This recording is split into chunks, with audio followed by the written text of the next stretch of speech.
नमस्कार श्रोते हो, दीपक रेगे कथाकथन चॅनलवर तुम्हा सगळ्यांचं मनापासून स्वागत.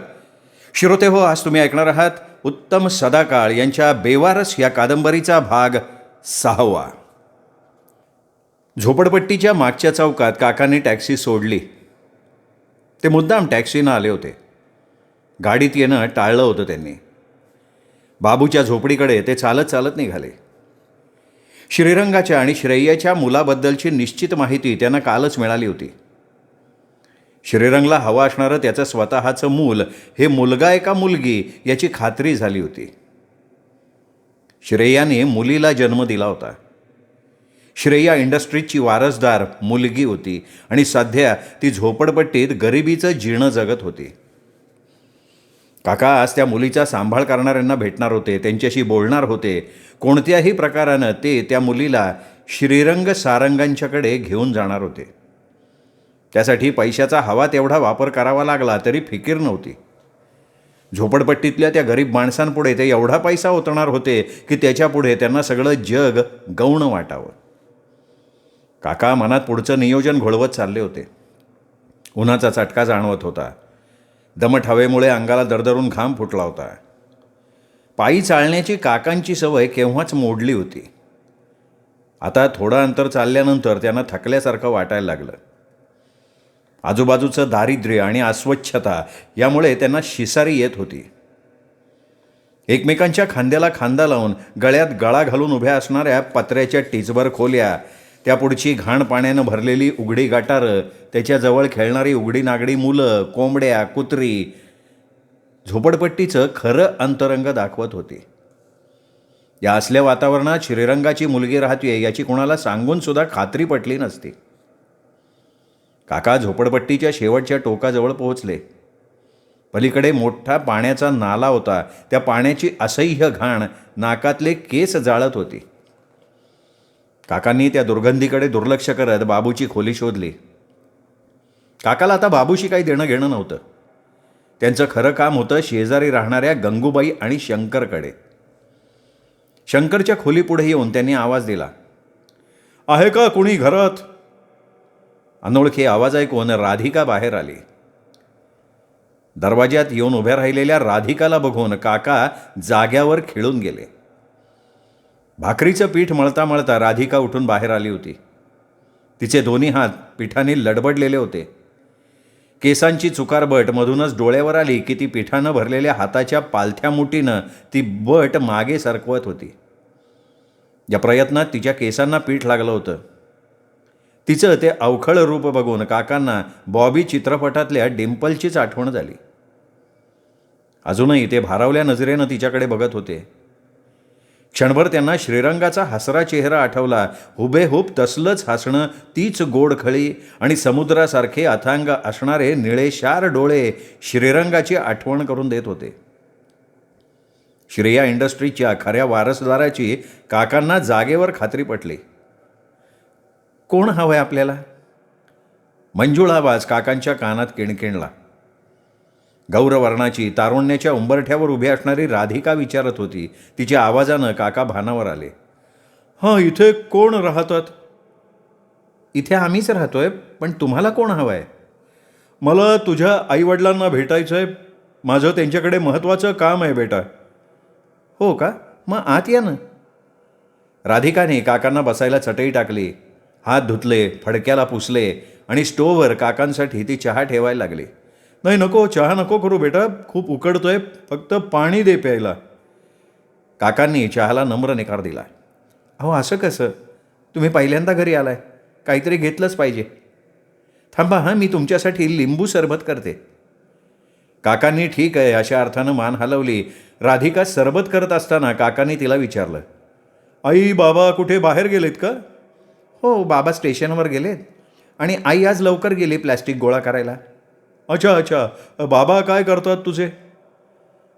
स्टेशनवर बूट पॉलिश करतात ते. तुम्हाला माहिती नाही? नाही, मी आज पहिल्यांदाच भेटणार आहे त्यांना. त्यांच्याकडे महत्त्वाचं काम निघाल्यामुळे आलो होतो. पण ठीक आहे, मी त्यांना स्टेशनवर भेटेन. नाव काय म्हणालीस तुझ्या बाबांचं? शंकर. ओ आय सी. आणि तुझं नाव? माझं नाव राधिका. यंदा 10वीत आहे मी. स्टेशनच्या पूर्वेला असणाऱ्या म्युन्सिपाल्टीच्या शाळेत शिकतेय मी. राधिकानं पुढची ही माहिती सांगून टाकली. तिच्या चातुर्यावर काका खुश झाले. एवढ्यात बाहेरून राधिकाला हाका मारत आनंद आत आला. राधिका, काय करतेस? अरे ये ना आनंद, सरबत घे ये. अरे हे कोण? अरे हे बाबांना भेटायला आलेत. नाव काय हो आपलं? मी विभूते पांडुरंग, पण मला सगळे काकाच म्हणतात. काकांनी आपलं नाव सांगितलं. आणि हा कोण? हा आमच्या शेजारच्या काकांचा मुलगा आनंद. आम्ही एकत्रच आहोत शाळेत. याच्या वडिलांचं नाव काय म्हणालीस? बाबू मोरे, पण त्यांना सगळे बाबू सिंगर म्हणतात. राधिकानं दिलेल्या उत्तरानं काकांच्या उरल्या सुरल्या सगळ्या शंका मिटल्या. बाबूला सापडलेली दोनही मुलं आत्ता ह्या क्षणाला त्यांच्या समोर उभी होती. त्यांचा स्वतःच्या डोळ्यांवर विश्वास बसेना.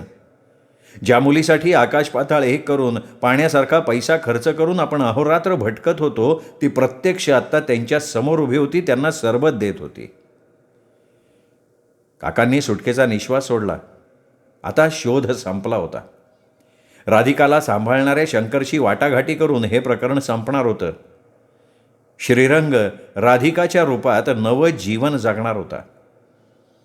काकांनी सरबत घेतलं आणि राधिकाचा निरोप घेऊन ते स्टेशनवर शंकरला भेटायला निघून गेले. कुबेरनगर रेल्वे स्टेशन एकदम चकाचक. प्रशस्त अशा फलाटांवर नेहमीप्रमाणे गर्दी आणि जो तो आपल्याच नादात, ज्याला त्याला कामाची घाई. बाहेर उष्णतेचा कहर असूनही स्टेशनच्या आत मात्र थंडावा जाणवत होता.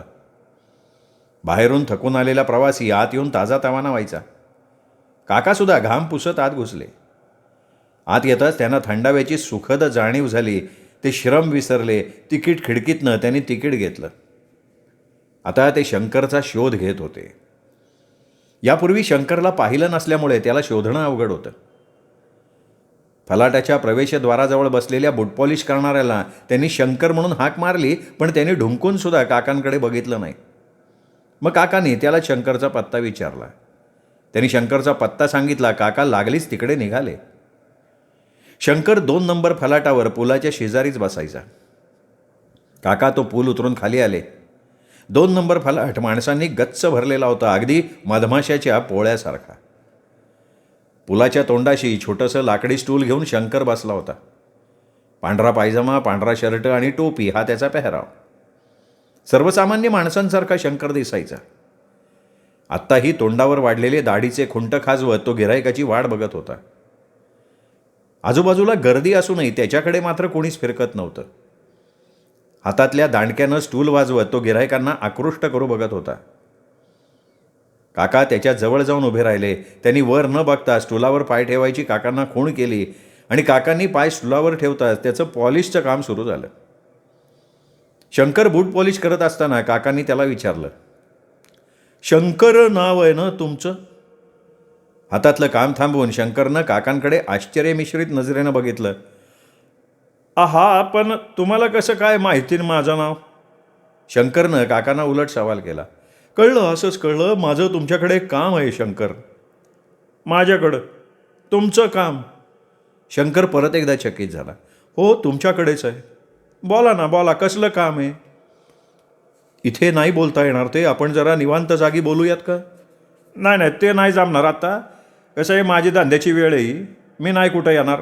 काय असन ते हिथं बोला, नाही तर राहून द्या मग. शंकर काकांबरोबर यायला तयार होईना. बरं ठीक आहे, मला सांग, दिवसभरात धंदा किती होतो तुझा? त्याचं तुम्हाला काय करायचं आहे? तुम्ही कामापुरतं बोला की राव. बाकी चौकशा कशाला करताय?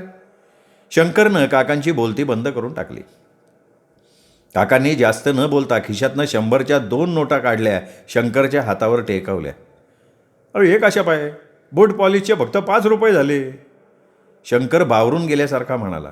हे बघ, हे सगळे ठेव तुला, तुझ्या आजच्या दिवसाची कमाई. आता तरी बोलशील माझ्याशी निवांतपणे? पैशाचा नैवेद्य दाखवता शंकर प्रसन्न झाला. तो काकांशी बोलायला तयार झाला. लाकडी स्टूलात बूट पॉलिशचं साहित्य ठेवून त्यांनी त्याला कुलूप लावलं. शेजारच्या पेपर विकणाऱ्या स्टॉलवाल्याकडे ती स्टूल वजा पेटी ठेवून शंकर काकांच्या बरोबर निघाला. स्टेशनच्या बाहेर एका साध्या हॉटेलमध्ये ते बसले. चहाची ऑर्डर देऊन त्यांच्या गप्पा चालू झाल्या. बाहेर वातावरणात एकदम बदल झाला होता. उकाडा फार वाढला होता. पाऊस कोसळण्याची चिन्ह दिसायला लागली होती. बाहेर ज्याची त्याची घरी परतण्याची लगबग चालू झाली होती. हॉटेलमध्ये बसलेले शंकर आणि काका मात्र निवांत.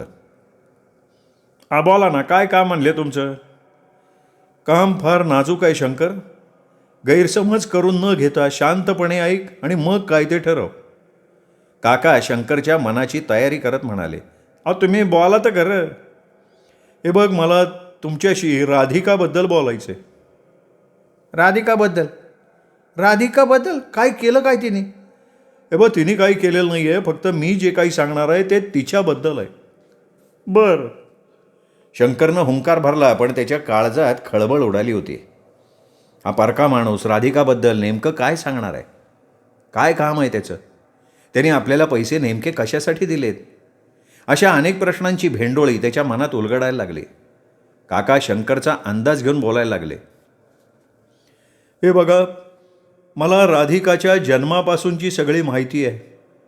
तिचा जन्म कुठे झाला, तिचे आई वडील कोण, ती तुमच्याकडे कशी आली, या सगळ्या गोष्टी ठाऊक आहेत मला. बरं, मग? नाही, म्हणणं काय मग तुमचं? शंकरनं प्रश्न विचारला खरा, पण त्याचं मन भयशंकित झालं होतं. समोरच्या माणसाला राधिकाची सगळी माहिती होती. त्या आधारे त्याचं नेमकं काय म्हणणं आहे हे शंकरला समजेना. शंकर, मला एवढंच म्हणायचं आहे की राधिकाचे खरे वडील तिच्या शोधात होते. त्यांना आता तिचा पत्ता समजलाय. ते राधिकाला घरी नेण्यासाठी इच्छुक आहेत. तेव्हा त्यांच्या वतीने मी तुमच्याशी बोलायला आलोय.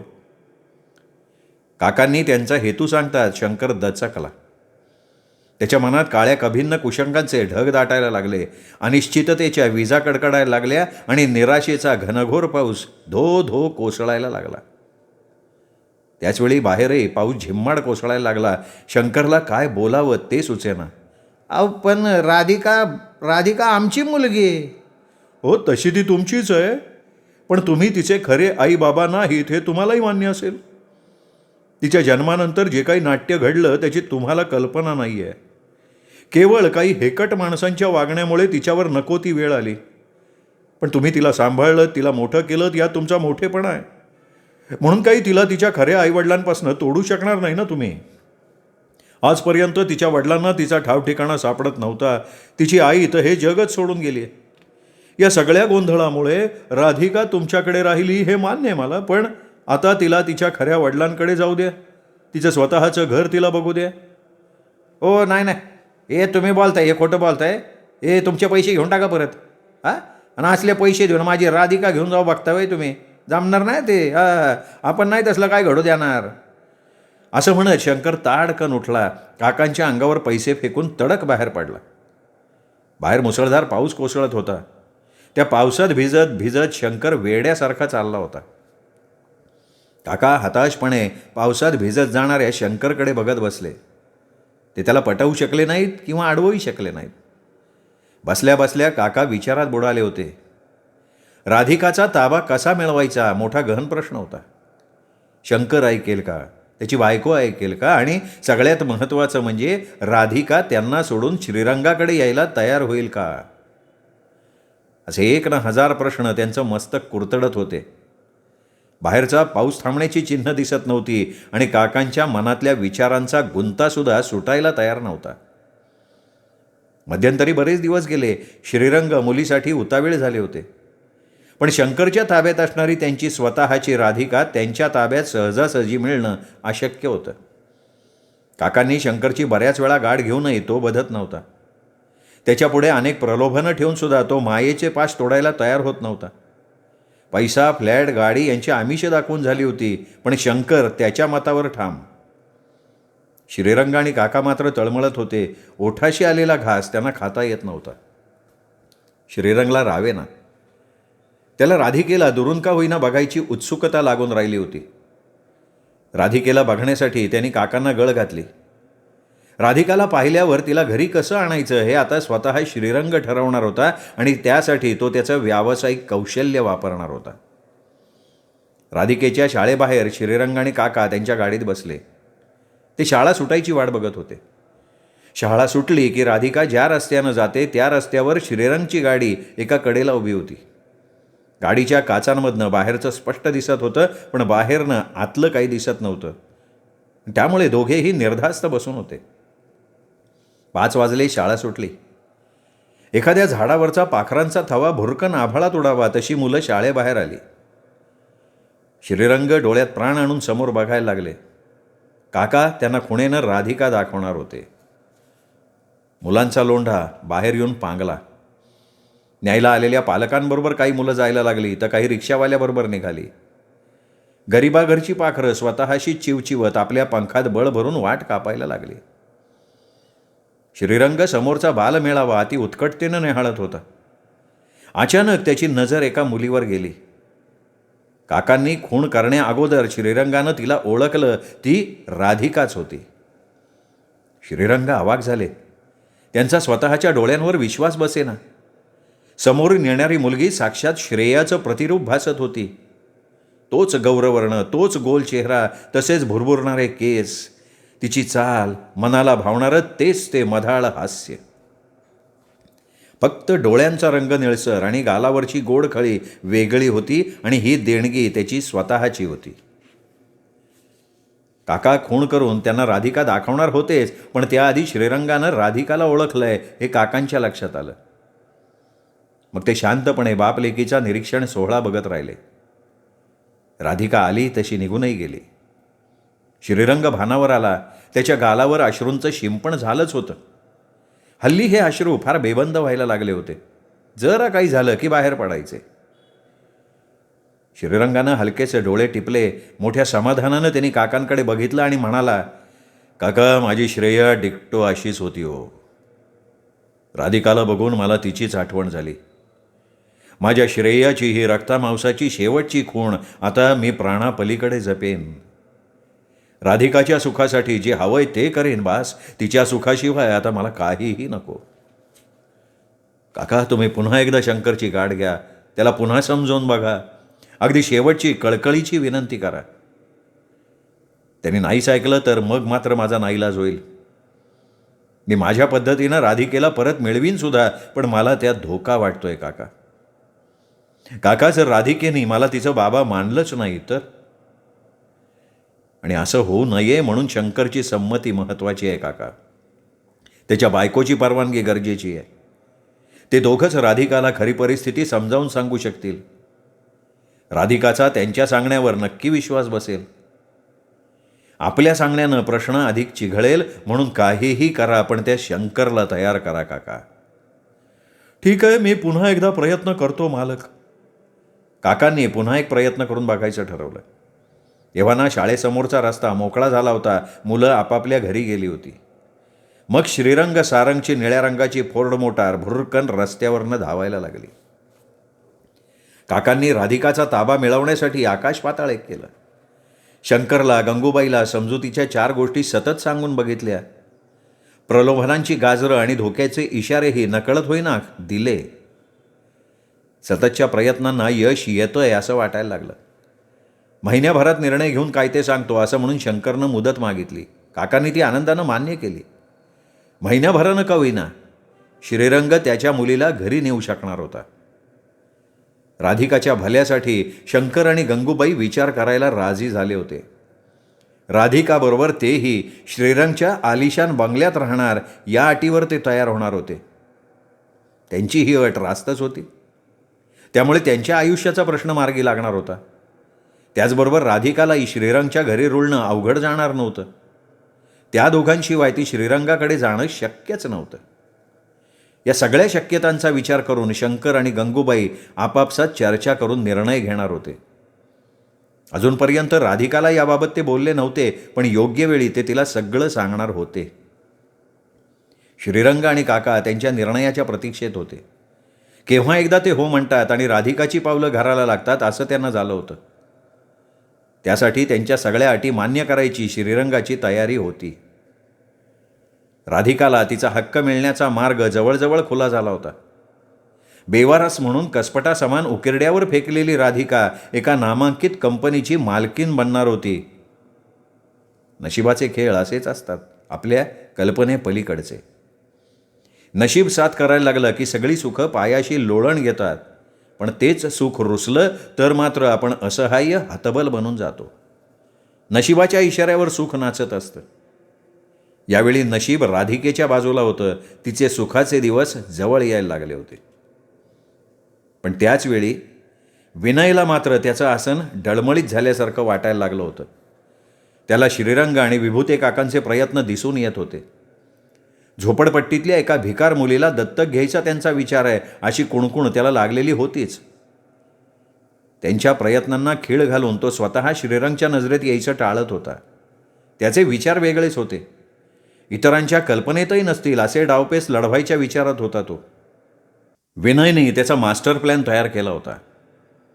त्याच्या खास माणसांमार्फत विनय हा प्लॅन फुलप्रूफ राबवणार होता आणि आता विनय योग्य संधीसाठी दबा धरून बसला होता. श्रीरंग आणि काका शंकरशी वाटाघाटी करत होते तेव्हा विनयच्या डोक्यात विषारी किडे वळवळायला लागले होते. श्रोते हो, हा होता भाग 6 उत्तम सदाकाळ यांच्या बेवारस या कादंबरीचा 7वा भाग. उद्या तोपर्यंत नमस्कार मित्र हो.